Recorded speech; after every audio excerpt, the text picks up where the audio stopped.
नमस्कार बंधुगण। आज मु आपण मानकु कौड़ीर एपरी चमत्कार शक्ति विषय कहवाक जाऊँगी जहाकु आपण जानिबा परे आपण मध्य कौड़ी माध्यम रे निजर आर्थिक संकट को दूरेई पारिबे। आपणक घरे जदि धनर अभाव हेउथाए, धनजनित विभिन्न प्रकार समस्या आसुथाए, आपण जदि ऋण करज भार बुड़ी रही जाती तेबे यही सबु समस्त समस्यार समाधान होची कौड़ी। कौड़ी माध्यम से सबु समस्यार समाधान करिपारिबे।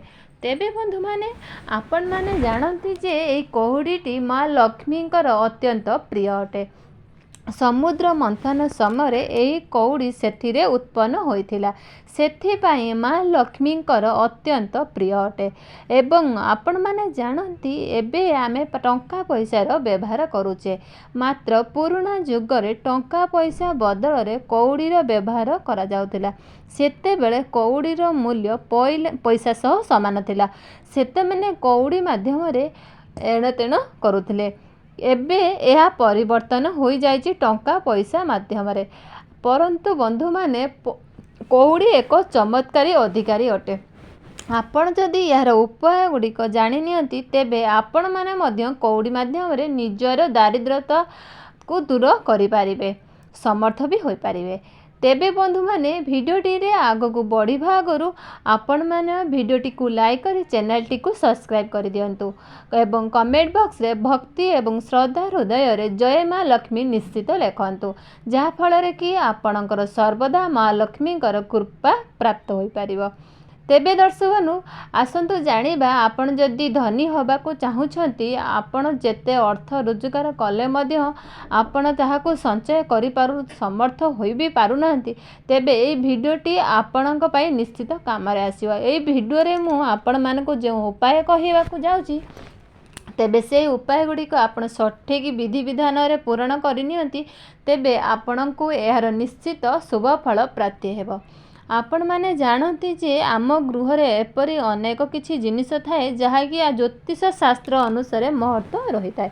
आपण माने समस्ते निश्चित एई जीवन रे केबे ना केबे अनुभव भी करिथिबे। अचानक भाव रे आपणकर खर्च बढ़ी जाउची, जेते चेष्टा कले मध्य से खर्च को अटकाई पारुनांती एवं अनेक समय रे एपरी होई थाए अचानक भाव में आमको धन भी प्राप्ति होता है। यह महालक्ष्मी कृपा ही संभव होता है। तेबे बंधु माने आपण मानिचंती निजर संचित अर्थरे बुद्धि करिबा पई चाहुचंती, अचानक भाव में धन प्राप्ति करने को चाहुचंती, तेबे कौड़ीर एही उपाय निश्चित भाव में लाभप्रद हेबो। एही उपाय आपणक गृह रे सुख समृद्धि वृद्धि करने सहित धन मध्य वृद्धि करिबो। तेबे आपण माने जानती समुद्र मंथन बेले महालक्ष्मी सहित कौड़ी मध्य उत्पन्न होइथिला, सेथिपाई एही कौड़ी महालक्ष्मींकर अत्यंत प्रिय अटे। जेहु गृह रे कौड़ीर पूजा करा जाय थाए सेही गृह रे महालक्ष्मींकर मध्य वास होइथाए।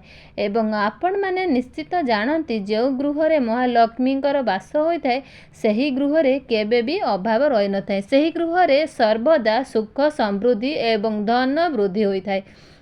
तेबे बंधु माने प्रथम उपाय यह जे आपण पर्स रे कौनसी पैसा भी बंचु नाही, सबु बेले खर्च हो जाउची, तेबे एही उपायटी आपणक पई अत्यंत लाभप्रद अटे। तेबे सेथिपई गोटिए कौड़ीटी को नियंतु, भल भाव ताको धोई आपणक ठाकुर घरे जो लक्ष्मी माँकर प्रतिमा किंबा फोटो अच्छी तांको चरण तले रखी सेही कौड़ी को भल भाव में चंदन सिंदूर देई पूजा करंतु। एहा परे ता पर दिन से कौड़ीटी को नहीं आसतु। मने रखंतु से पूजाटी गुरुवार दिन ही निश्चित करंतु। शुक्रवार दिन आपण से कौड़ीटी को नहीं आसी निजर पर्स रे रखि दियंतु। एपरी करिबा द्वारा आपणकर धन जोग सृष्टि होता है। बंधु माने आपणकर जदि सरकारी चाकरी मध्य इंटरव्यू दवाकू चाहुचंती किंबा कौनसी एग्जाम दवाकू जाउचंती, तेबे निज पर्स रे एई कौड़ीटी को रखी निश्चित नेकी जांतु। यह आपण को प्रत्येक कार्य सफलता प्रदान करिथाए। तेबे जेकोसी शुभ कार्य आपण जाउछंती, कौनसी कार्य को पूर्ण करने को जाउछंती, तेबे यही कौड़ी को आपण निजर पर्स रे रखी जाती, तेबे यह आपण को प्रत्येक कार्य सफलता प्रदान करिपारिबो। ବନ୍ଧୁମାନେ ଦ୍ୱିତୀୟ ଉପାୟଟି ହେଉଛି, ଯଦି ଆପଣମାନେ ବହୁତ ଅଧିକ ଅର୍ଥ ରୋଜଗାର କରୁଛନ୍ତି ମାତ୍ର ସେହି ଧନକୁ ସଞ୍ଚୟ କରିପାରିବାରେ ଅସମର୍ଥ ହେଉଛନ୍ତି, ତେବେ ଆପଣଙ୍କ ପାଖରେ କୌଣସି ଧନ ବଞ୍ଚୁନାହିଁ। ଆପଣ କ'ଣ କରିବେ? ଏହି ଉପାୟଟି ଅନେକ ଲାଭ ଫଳ ପ୍ରାପ୍ତି କରିବ। ତେବେ ବନ୍ଧୁମାନେ ସେଥିପାଇଁ ଆପଣ ଗୋଟେ ଶୁକ୍ରବାର ଦିନ 5ଟି କଉଡ଼ି ନିଅନ୍ତୁ।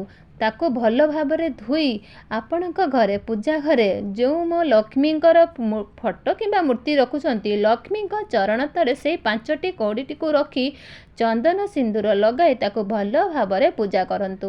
ଏହାପରେ ଆପଣ ଲାଲ ରଙ୍ଗର କପଡ଼ା ନିଅନ୍ତୁ। ତାକୁ ସେହି 5ଟି କଉଡ଼ିକୁ ସେ ଲାଲ ରଙ୍ଗର କପଡ଼ାରେ ବାନ୍ଧି ପୁଟୁଳି ବନାଇ ଦିଅନ୍ତୁ।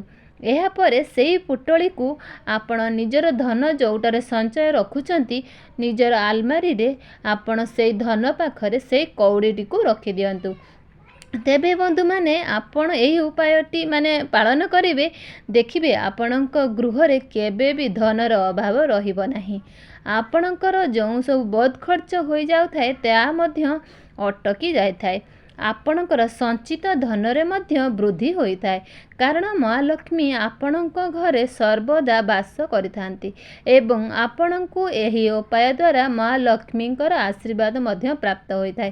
କାରଣ ଏପରି ମନା ଯାଇଥାଏ ଯେ ଆପଣ ଯଦି କଉଡ଼ିଟିକୁ ନିଜ ଧନ ରଖିବା ସ୍ଥାନରେ ରଖନ୍ତି, ତେବେ ଏହା ମହାଲକ୍ଷ୍ମୀଙ୍କୁ ଆକର୍ଷିତ କରିଥାଏ, ଅର୍ଥାତ୍ ଧନକୁ ଆକର୍ଷିତ କରିଥାଏ। ବନ୍ଧୁମାନେ ବେଳେବେଳେ ଆମ ଗୃହରେ ନକାରାତ୍ମକ ଶକ୍ତିର ବୃଦ୍ଧି ପାଇଥାଏ। ଆପଣମାନେ ଜାଣନ୍ତି, ଯଦି ନକାରାତ୍ମକ ଶକ୍ତି ବୃଦ୍ଧି ହୁଏ, ତେବେ ଆମ ଘରେ ଅନେକ ଅଶୁଭ ଜିନିଷ ଘଟିଥାଏ। ଆମକୁ କୌଣସି କାର୍ଯ୍ୟରେ ସଫଳତା ମିଳିନଥାଏ ଏବଂ ଘରର ଧନର ମଧ୍ୟ କ୍ଷତି ବି ହୋଇଥାଏ। ତେବେ ଏହି ନକାରାତ୍ମକ ଶକ୍ତିକୁ ନଷ୍ଟ କରିବା ପାଇଁ ମଧ୍ୟ ଆପଣମାନେ କଉଡ଼ିର ପ୍ରୟୋଗ କରିପାରିବେ। ତେବେ ବନ୍ଧୁମାନେ ଏଥିପାଇଁ ଆପଣ ଗୋଟେ କଉଡ଼ି ନିଅନ୍ତୁ। ମା ଲକ୍ଷ୍ମୀଙ୍କ ଚରଣ ତଳେ ରଖି ତାକୁ ପୂଜା କରନ୍ତୁ। ପୂଜା କରିବା ପରେ ସେହି କଉଡ଼ିଟିକୁ ନେଇ ନିଜ ମୁଖ୍ୟ ଦ୍ୱାର ପାଖରେ କୌଣସି ଏକ ସ୍ଥାନରେ ରଖନ୍ତୁ, ଯେପରି ତାହା କାହାର ଦୃଷ୍ଟି ବି ନ ପଡ଼ିବ। ଏପରି କରିବା ଦ୍ୱାରା ଆପଣଙ୍କ ଗୃହର ସମସ୍ତ ନକାରାତ୍ମକ ଶକ୍ତି ସମାପ୍ତ ହୋଇଯାଇଥାଏ ଏବଂ ଆପଣଙ୍କ ଗୃହରେ ଯଦି କୌଣସି ବାସ୍ତୁଦୋଷ ଥାଏ ତାହା ମଧ୍ୟ ସମାପ୍ତ ହୋଇଯାଇଥାଏ। ବନ୍ଧୁମାନେ ଯଦି ଆପଣଙ୍କ ଘର ଉପରେ କାହାର ଖରାପ ନଜର ପଡ଼ିଯାଇଛି, ତେବେ ଆପଣଙ୍କ ଗୃହର ଉନ୍ନତି ମଧ୍ୟ ଅଟକି ଯାଇଛି, ତେବେ ସେଥିରୁ ବଞ୍ଚିବା ପାଇଁ ଏ 7ଟି କଉଡ଼ି ନିଅନ୍ତୁ। ତାକୁ ଏକ କଳା କପଡ଼ାରେ ବାନ୍ଧି ପୁଟୁଳି ବନାଇ ନିଅନ୍ତୁ। ଏହାକୁ ଆପଣ ନିଜ ମୁଖ୍ୟ ଦ୍ୱାରର ବାମ ପାର୍ଶ୍ୱରେ ବାନ୍ଧି ଝୁଲାଇ ଦିଅନ୍ତୁ। ଏପରି କରିବା ଦ୍ୱାରା ଆପଣଙ୍କ ଗୃହ ଉପରେ କାହାର ବି ଖରାପ ନଜର ଏବଂ କୁଦୃଷ୍ଟି ପଡ଼ିନଥାଏ। ଆପଣମାନେ ଜାଣନ୍ତି, ଯଦି ଆପଣଙ୍କର ଅଧିକ ଅର୍ଥ ରୋଜଗାର କରୁଥାନ୍ତି କିମ୍ବା ଆପଣଙ୍କ ଘରେ ସର୍ବଦା ଉନ୍ନତି ହେଉଥାଏ, ଅନେକ ଲୋକଙ୍କର କୁଦୃଷ୍ଟି ଆପଣଙ୍କ ଗୃହ ଉପରେ ପଡ଼ିଥାଏ ଏବଂ ଏ କୁଦୃଷ୍ଟି ଠାରୁ ବଞ୍ଚିବା ପାଇଁ ଏହି ଉପାୟଟି ନିଶ୍ଚିତ କରନ୍ତୁ। ତେବେ ଦର୍ଶକ ବନ୍ଧୁ, ରହିଲି, ନମସ୍କାର।